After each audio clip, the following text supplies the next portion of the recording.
This is amazing grace. This is unfailing love. 샬롬. 호치민 온누리 교회 파워웨이브 온라인 예배에 들어오신 여러분들 환영합니다.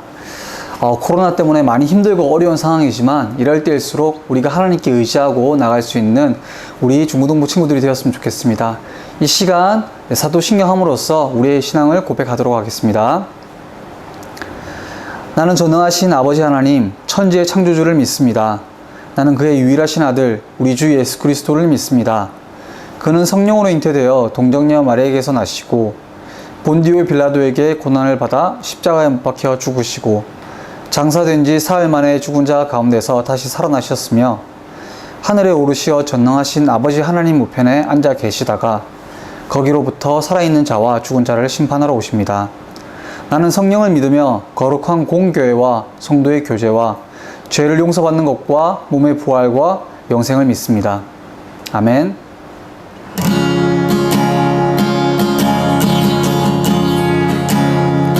깊은 절망의 수렁 가운데 주님께 닿을 수 없던 우리 어두운 밤 중에 하늘을 향해 주의 이름 나 부를 때 어둠을 뚫고 오신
삶, 가진 것이 적어도 감사하며 사는 삶, 내게 주신 작은 힘 나눠주며 사는 삶, 이것이 나의 삶의 행복이라오. 눈물 날 일 많지만 기도할 수 있는 것, 억울한 일 많으나 주를 위해 참는 것, 비록 짧은 작은 힘 주 뜻대로 사는 것, 이것이 나의 삶의 행복이라오. 이것이 행복이라오. 세상은 알 수 없는 하나님 선물, 이것이 행복이라오.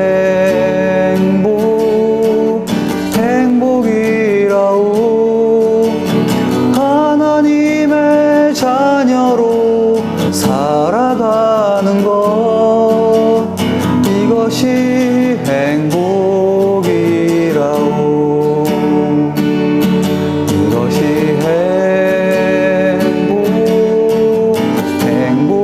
행복이라오. 세상은 알 수 없는 하나님 선물, 이것이 행복이라오. 하나님의 자녀로 살아가는 것, 이것이 행복이라오. 화려하지 않아도 정결하게 사는 삶, 가진 것이 적어도 감사하며 사는 삶, 내게 주신 작은 힘 나눠주며 사는 삶, 이것이 나의 삶의 행복이라오. 이것이 행복이라오. 세상은 알 수 없는 하나님 선물, 이것이 행복이라오. 하나님의 자녀로 살아가는 것, 이것이 행복이라오. 이것이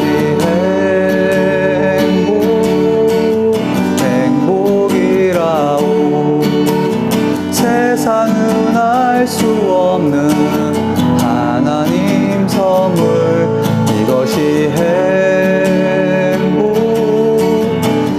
행복이라오.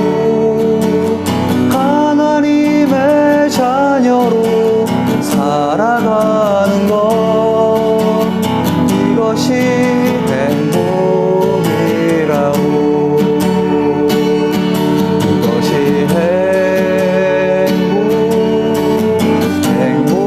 행복이라오. 세상은 알 수 없는 하나님 선물, 이것이 행복이라오. 하나님의 자녀로 살아가는 것, 이것이 행복이라오.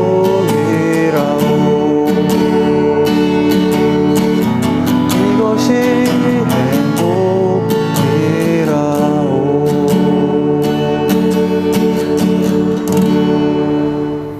다 같이 기도하시겠습니다.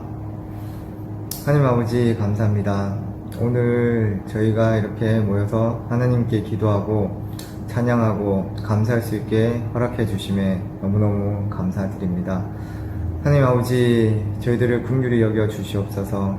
이 창고라는 코로나 바이러스로 인해서 저희들이 하루 일상이 없어져 버리고 하루하루를 너무나 힘들고 답답하게 보내고 있습니다.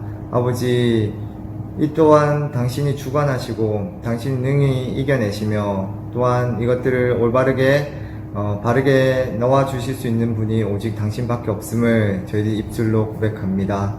아버지, 속히 이 코로나 바이러스들을 정리하여 주시고 빨리 일상으로 복귀할 수 있도록 인도하여 주시옵소서. 주관하여 주시옵소서. 아버지, 그렇지만 이 주어진 시간 속에서도 저희가 하루하루 당신과의 교제 가운데에서 또 우리가 지난 시간들 돌아보며 영적으로 우리가 어떤 시간들을 보냈는지 되짚어보고 또 앞으로 어떻게 살아가야 될지 이 많은 시간들 허락해 주셔서 저희들이 생각해보고 또 앞으로의 다짐들을 할 수 있는 시간들로 채울 수 있도록 인도하여 주시옵소서. 아버지, 많은 어려움에 겪고 있는 분들이 있습니다. 특히 우리 고3 학생들 입시 준비에 여러모로 어려움이 많습니다. 아버지께서 주관하여 주시옵고 그들을 올바르게 또 당신이 원하시는 길로 인도하시리라 믿고 의지하오니 그들을 주관하여 주시옵소서. 그리고 사업장 중에 선생님과 학부모님들 중에 코비드에 감염된 직원이 있는 직장이 있고 또 문을 닫은 직장들이 있습니다. 하나님 아버지, 그들의 생계들이 어려워지지 않도록 하여 주시옵고 그 사업장에 코로나 바이러스가 퍼지지 않고 또 안전하게 그들을 지켜 주시옵소서. 하나님 아버지, 그리고 또 아픔의 고통에 있으신 분들이 있습니다. 여러 가지 병원에도 갈 수 없고 또 혼자 치유하기도 힘든 그 상황 속에서도 아버지께서 치유의 손길을 내려주셔서 그들을 치유하여 주시옵소서. 새벽이 가장 어두운 법입니다. 하나님 아버지, 곧 광명의 아침에 올 것을 우리가 기대하고 기다리오니 이 믿음으로 그 기대감으로 우리가 하루하루를 살아갈 수 있도록 인도하여 주시옵고 우리가 웃으며 다 함께 모여 찬양하고 노래하며 아버지를 경배하는 그 시간들을 너무나 기대합니다. 하나님 아버지, 그 시간들 허락하여 주실 것을 믿사오며 예수 그리스도의 이름으로 기도드리옵나이다. 아멘. 할렐루야. 오늘도 우리 파워웨이브 온라인 예배로 나오신 우리 친구들 환영하고 축복합니다. 코로나로 점점 이 어려운 시간들이 길어지고 있는데 우리 친구들 지치지 않고 또 나태해지지 않고 처지지 않고 하루하루를 좀 힘차고 보람되게 보냈으면 좋겠습니다. 지난 금요일까지 저희 그 온라인 큐티 모임 잘 마무리했습니다. 네, 우리 친구들 앞으로도 또 이렇게 큐티를 잘 하면서 하나님의 말씀으로 하루하루를 살아내는 우리 친구들 되었으면 좋겠습니다. 오늘 우리 함께 말씀을 나누도록 하겠습니다. 오늘 우리 함께 나눌 말씀은 빌레몬서 1장 1절부터 14절까지의 말씀입니다. 우리 친구들 성경책에서 이제 빌레몬서를 좀 낯설어하는 친구들이 있을 텐데요. 성경책 보시면 이 딤딧몬이라고 되어 있는 부분이 있습니다. 네, 딤딧몬. 거기서 몬이 빌레몬서고요. 여기가 찾기 어려우면 그 다음에 히, 약, 벳 있는 부분을 짚고 찾은 다음에 한 장 넘기면 네, 빌레몬서가 바로 나오게 됩니다. 우리 친구들 성경책 찾아보시고요. 네, 함께 읽어보도록 하겠습니다. 빌레몬서 1장 1절부터 14절까지입니다. 함께 읽습니다. 그리스도 예수를 위해 갇힌 사람이 된 바울과 형제 디모데는 우리의 사랑하는 사람이며 동역자인 빌레몬과 자매 아비아와 우리와 함께 군사가 된 아키뽀와 그대의 가정교회에 편지를 씁니다. 하나님 우리 아버지와 주 예수 그리스도의 은혜와 평강이 여러분에게 있기를 빕니다. 내가 기도할 때 그대를 기억하고 내 하나님께 감사드리는 것은 주 예수와 모든 성도에 대한 그대의 사랑과 믿음에 대해 들었기 때문입니다. 그대가 믿음 안에서 교제함으로 우리 가운데 있는 모든 선한 것을 깨달아 그리스도께 이르게 되기를 바랍니다. 형제여, 나는 그대의 사랑으로 큰 기쁨과 위로를 얻었습니다. 이는 성도들의 마음이 그대로 인해 새 힘을 얻었기 때문입니다. 그러므로 나는 그리스도 안에서 그대가 마땅히 행할 것을 매우 담대하게 명령할 수도 있지만 오히려 그 사랑으로 인해 간곡하게 부탁합니다. 이렇게 나이가 많고 또 지금은 예수 그리스도를 위해 갇힌 사람이 된 나 바울은 갇힌 중에서 낳은 내 아들 오네시모를 위해 그대에게 간곡히 부탁합니다. 전에는 그가 그대에게 무익한 사람이었으나 이제는 그대와 내게 유익한 사람이 되었습니다. 내가 그를 그대에게 돌려보내는데 그는 내 심장입니다. 나는 그를 내 곁에 머물게 해서 내가 복음을 위해 갇혀있는 동안 그대 대신 나를 돕게 하고 싶었습니다. 그러나 그대의 동의가 없이는 내가 아무것도 하고 싶지 않습니다. 이는 그대의 선한 일이 억지에 의해서가 아니라 자발적으로 하는 일이 되게 하기 위한 것입니다. 아멘. 우리 말씀에 손을 얹고 저를 따라서 함께 고백해 보겠습니다. 이것은 하나님의 말씀입니다. 하나님의 말씀에는 능력이 있습니다. 그 능력이 나를 변화시킬 것입니다. 나는 절대로 이전의 내가 아닐 것입니다. 아멘. 네, 말씀의 능력으로 날마다 새로워지는 우리 친구들 되었으면 좋겠습니다. 이 8월부터 이 큐티 본문과 이 설교 스케줄이 이 빌레몬서 그리고 이제 사사기라는 이 성경을 통해서 함께 말씀을 붙들고 나아가게 되었습니다. 특별히 이 빌레몬서는 이 바울이 쓴 편지입니다. 우리는 이 편지를 서신서라고도 하는데요. 이 바울이 바로 빌레몬에게 보낸 편지입니다. 그런데 우리 친구들 성경을 보면 알 수 있겠지만 이 빌레몬서는 그 분량이 굉장히 작습니다. 1장밖에 없어요. 그럼에도 이 1장 안에는 굉장히 중요한 메시지가 포함되어 있는 것이죠. 먼저 이 내용을 함께 좀 나눠 보려고 합니다. 빌레몬서는 어떤 내용인가 하면 바울이 감옥에 갇혔을 때 쓴 편지라고 했죠. 빌레몬에게 편지를 했습니다. 이 빌레몬은요, 당시에 이 로마 사람이었고 굉장히 부자였습니다. 바울이 에베소에서 이 예수님을 전하는 때에 만났던 것으로 알려졌습니다. 그곳에서 바울이 전한 복음을 듣고 이 빌레몬은 그 복음대로 살아가려고 했던 사람이에요. 그래서 많은 사람들에게 착한 행실과 선을 베푸는 사람이었습니다. 그렇게 예수님을 닮아가려는 사람이었어요. 바울이 이 편지 처음에서 쓴 것을 보면 우리가 알 수 있는데요. 우리가 4절 5절 말씀을 한번 다시 읽어볼까요? 내가 기도할 때 그대를 기억하고 내 하나님께 항상 감사드리는 것은 주 예수와 모든 성도에 대해 그대의 사랑과 믿음에 대해 들었기 때문입니다. 아멘. 이 빌레몬은 바울로부터 복음을 듣고요. 그 복음을 들은 것으로 끝나는 삶이 아니라 그 복음을 실천하는 삶으로 살아갔어요. 그 소식을 들은 바울이 얼마나 기뻤을까요? 그래서 하나님께 감사를 드리고 이 빌레몬에게 편지를 쓰면서 그 부분을 빠뜨리지 않은 것이죠. 당신의 그 복음대로 사는 삶, 선한 일을 베풀고 사랑하며 사는 삶이 너무나도 기쁩니다. 하나님께 감사를 드립니다. 라는 이 편지의 시작을 쓰고 있는 것입니다. 그리고 나서 또 바울은 이렇게 이야기해요. 6절인데요. 그대가 믿음 안에서 교제함으로 우리 가운데 있는 모든 선한 것을 깨달아 그리스도께 이르게 되기를 바랍니다. 아멘. 바울은 빌레몬에게 거기에서 그치지 않고 더 예수님을 닮아가는 모습으로 성장하기를 바란다라고 이야기합니다. 그것은 바로 이 빌레몬서에서 가장 중요한 가치인 공동체, 이 교제라는 건데요. 바로 코이노니아라는 이 헬라어 단어입니다. 그것은 단순히 어떤 가치가 아니라 실제로 참여하고 행동하고 함께하는 그런 예수 그리스도의 공동체를 이야기하는데, 그런 것들에 대해서 이 바울이 빌레몬에게 요청을 하고 있는 것이죠. 그 요청이 왜 했을까? 뒤에 나오면은 이 바울이 본질적으로 이제 실제적으로 부탁하려는 것에 비롯되었는데요. 그 내용이 무엇인가? 오늘 10절, 13절 말씀입니다. 같이 읽어보겠습니다. 갇힌 중에 낳은 내 아들 오네시모를 위해 그대에게 간곡히 부탁합니다.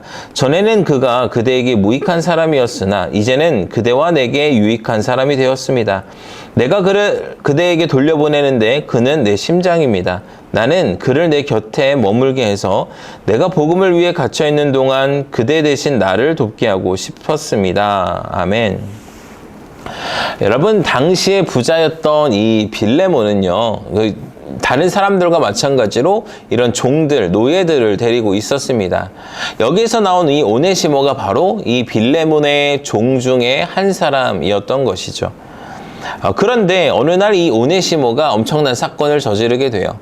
바로 이 주인인 빌레몬에게 엄청난 손해를 끼치고 도망하는 사건이 있었습니다. 그것이 무슨 도둑질이었는지 아니면 뭐 실수였는지 어떤 특별한 잘못이었는지 그런 것은 잘 모르겠습니다. 그런데 분명한 것은 이 주인에게 손해를 끼치고 그가 도망하였다라는 이 사실입니다.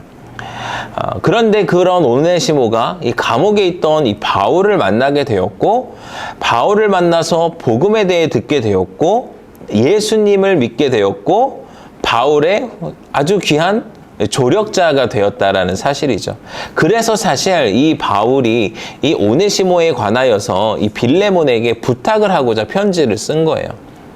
이 오네시모를 좀 용서해 주도록, 이 오네시모를 다시 받아들여 주도록, 그냥 용서하고 받아주는 것을 넘어서 그를 예수님 안에서 같은 형제로 여겨달라고 그렇게 이 빌레몬에게 요청하는 편지가 바로 이 빌레몬서입니다. 이 빌레몬서는 이 짧은 가운데에서 이 십자가의 의미, 이 복음의 의미가 정말로 잘 담겨 있는 성경인데요. 그것에 대해서는 매일 제가 짧게 이 본문 큐티 나눔을 통해서 우리 친구들한테 좀 전달해 줄 수 있으면 좋을 것 같고요. 오늘은 이 스토리 가운데에서 한 가지 포인트를 우리 친구들과 함께 나누고 싶습니다. 그것은 바로 오네시모의 인생입니다. 이 바울이 이 오네시모에 대해서 이야기할 때 11절에 뭐라고 이야기하냐면 그가 무익한 사람이었다라고 이야기합니다. 여러분도 잘 아는 것처럼 이 종이나 노예, 특히나 당시 사회에서는 정말 무가치한 사람이었습니다. 존재를 인정받지 못하는 사람이었어요. 사람으로 여겨지지 못하는 사람, 그저 물건과 동일하게 주인의 재산의 하나로 여겨지는 그러한 존재들이 바로 이 종이고 노예였다라는 것이죠. 그가 한 행동도 그랬습니다. 사실 그를 종으로 삼았던 이 빌레몬의 입장에서 보면 그로부터 어떠한 유익을 얻고자 그를 분명히 종으로 삼았을 거예요. 어떤 일을 하든 그가 무엇을 처리하든 유익을 얻으려고 내가 그를 고용했는데 이 오네시모가 그것을 완전히 뒤집어 엎어버리죠. 그가 주인을 배반하고 그가 주인에게 손해를 끼치고 도망가며 그의 인생이, 그의 삶이, 그의 존재가 정말로 무익한 사람으로 되어버렸다라는 것입니다. 요즘 사회적으로 봐도 이렇게 범죄를 하고 도망하는 사람들을 세상 사람들은 무가치하다고 여깁니다. 필요가 없는 존재라고 이야기합니다. 무익한 존재라고 이야기합니다. 그의 행동과 그의 잘못이 그리고 그것을 확정하였습니다. 사실 우리 친구들 중에 자기 스스로를 혹시 그렇게 판단하는 친구가 있는지 모르겠습니다. 나는 진짜 뭐하는 존재인지 모르겠다. 나는 정말 무가치한 사람이야. 나는 살아갈 이유가 없어. 나는 무익한 존재야. 여러분 이렇게 혹시 자신을 여기고 있지 않습니까? 나의 성적을 보면, 나의 행동을 보면, 나의 인생의 지금 나의 상황을 보면 자꾸 그런 생각들이 나를 지배하게 되는 때가 있습니다. 여러분 우리는 사실 그러한 존재일 수밖에 없어요. 무익한 존재일 수밖에 없어요. 왜냐하면 우리에게는 원죄라는 게 있거든요. 그러한 죄된 본성으로 인하여서 우리가 그런 존재가 될 수밖에 없었습니다. 그리고 그러한 것들이 세상적으로 또 가치로 기준으로 삼아지는 것이죠. 세상의 기준과 판단에 적합해야, 부합해야만 가치 있는 존재라고 여겨지고 말하는 세상 가운데에서 거기에 미치지 못하는 나를 발견하고 무익한 존재라고 여기고 정말로 노력해서 발버둥치며 그 세상의 기준과 가치에 판단에 부합하기 위해서 너무나도 노력하고 있는 요즘 사회의 이 세대의 모습이라는 것입니다. 그렇게 해서 자신의 존재의 가치를 증명해내려고 하는 것이 오늘날의 이 세대가 아닌가 생각이 듭니다. 그런데 여러분, 우리의 존재의 가치는 그런 것에서부터 증명이 되지 않습니다. 그런 것으로 우리의 존재의 가치가 결정되는 것이 아니라는 거예요. 여러분, 오늘의 말씀을 살펴보면 무익한 존재였던 오네시모를 바울이 어떻게 평가하고 있습니까? 바울은 이 오네시모를 이렇게 이야기합니다. 갇힌 중에 낳은 내 아들, 내 심장이라고 오네시모를 평가한다라는 거예요. 여러분, 무엇이 그러한 차이를 만들어냈을까요? 가치 없고 무익하고 쓸모없는 존재였던 오네시모를 무엇이 이 바울에게 있어서 가치 있고 쓸모 있고 귀중하고 소중한 내 심장, 내 아들이라고 그렇게 여김을 받게 한 것일까요? 바울이 갇힌 중에 낳은 내 아들, 내 심장이라고 오네시모에 대해서 이야기할 수 있었던 것, 그 결정적인 차이는 바로 예수님이라는 것입니다. 앞에서도 얘기했던 것처럼 오네시모는요, 그 전까지는 예수님을 모르고 있다가 감옥에서 바울을 만나며 예수님을 만나게 되었습니다. 그리고 예수님을 따르는 삶을 살게 되었습니다. 그때에 이 바울이 오네시모에 대한 그런 이야기를 한 거예요. 내 심장, 내 갇힌 중에 낳은 내 아들이라고. 그는 더 이상 무익한 존재가 아니라 유익한 존재가 되었습니다. 오네시모의 인생에 예수님이 더해졌을 때 그의 인생은 더 이상 세상의 기준과 판단에 의해서 결정되지 않았습니다. 오네시모의 인생에 예수님이 더해졌을 때 그는 가치 없는 사람이 아니라 가치 있는 사람이 되었고, 쓸모없는 사람이 아니라 쓸모 있는 사람이 되었고, 무익한 사람이 아니라 유익한 사람이 되었다라는 것입니다. 그는 더 이상 사람의 종으로 살아가는 것이 아니라 예수님의 종으로 살아가며 유익한 사람이 되어 이 땅에 유익을 베풀어가는 사람이 되었다라는 것입니다. 유명한 이야기가 있습니다. 아무리 선한 것이라고 할지라도 그것에 하나님이 빠지게 되면 그것은 결국 아무것도 아닌 것입니다. 제로가 되어버리는 것이죠. 그런데 여러분, 반대로 아무것도 아닌 것에, 이 제로와 같은 인생에 하나님이 더해졌을 때 그것은 선한 것, 그것은 좋은 것이 되는 거예요. 가치 있는 것, 유익한 것이 되어버린다는 것입니다. 사랑하는 여러분, 우리 친구들의 존재, 우리 친구들의 가치가 무익하게 느껴지십니까? 쓸모없게 느껴지십니까? 여러분, 그렇다면 여러분의 인생 가운데 예수님을 초청하게 되기를 바랍니다. 여러분의 인생에 예수님이 더해졌을 때 여러분은 선한 것이 되고 좋은 것이 되고 가치 있는 것이 되고 유익한 것이 되게 됩니다. 사랑하는 여러분, 그렇게 예수님과 함께하는 우리 친구들, 그렇게 유익한 우리 친구들을 통하여서 그 선이 나에게서만 머무는 것이 아니라 또한 이 땅에 온전히 흘러가게 되기를 원합니다. 그리고 여러분 주위에 또 그렇게 자신의 존재의 가치에 있어서 고민하고 방황하고 있는 친구가 있다면 그 친구에게 선을 베풀 수 있는, 그 친구를 귀한 것, 소중한 것으로 만들어줄 수 있는 예수님을 소개하는 우리 친구들이 다 되었으면 좋겠습니다. 기도하겠습니다. 사랑이 많으신 주님, 감사합니다. 무익하고 쓸모없고 가치 없는 것 같은 나의 인생 가운데 찾아오셔서 유익하고 쓸모있고 아주 소중한 가치로 이 땅을 살아가게 하여 주심에 감사드립니다. 하나님, 우리의 인생에 온전히 찾아와 주셔서 우리가 하나님으로 인하여 이 땅의 소중한 가치로서 증명해내는 삶이 될 수 있도록 아버지 그렇게 함께하여 주시옵소서. 그렇게 주님을 모시는 친구들마다 하나님 날마다 함께 하셔서 정말 유익한 존재로서 선한 영향력을 끼치며 나아갈 수 있는 우리 귀한 파워웨이브 친구들 되게 하여 주시옵소서. 이 모든 말씀 예수님의 이름으로 기도드립니다. 아멘. 우리 함께 예수님께서 가르쳐 주신 기도로 마무리하도록 하겠습니다. 하늘에 계신 우리 아버지, 아버지의 이름을 거룩하게 하시며 아버지의 나라가 오게 하시며 아버지의 뜻이 하늘에서와 같이 땅에서도 이루어지게 하소서. 오늘 우리에게 일용할 양식을 주시고 우리가 우리에게 잘못한 사람을 용서하여 준 것 같이 우리 죄를 용서하여 주시고 우리를 시험에 빠지지 않게 하시고 악에서 구하소서. 나라와 권능과 영광이 영원히 아버지의 것입니다. 아멘. 네, 예배를 마쳤습니다. 다음 주에도 우리 온라인이지만 건강하고 밝은 모습으로 만나면 좋겠습니다. 안녕!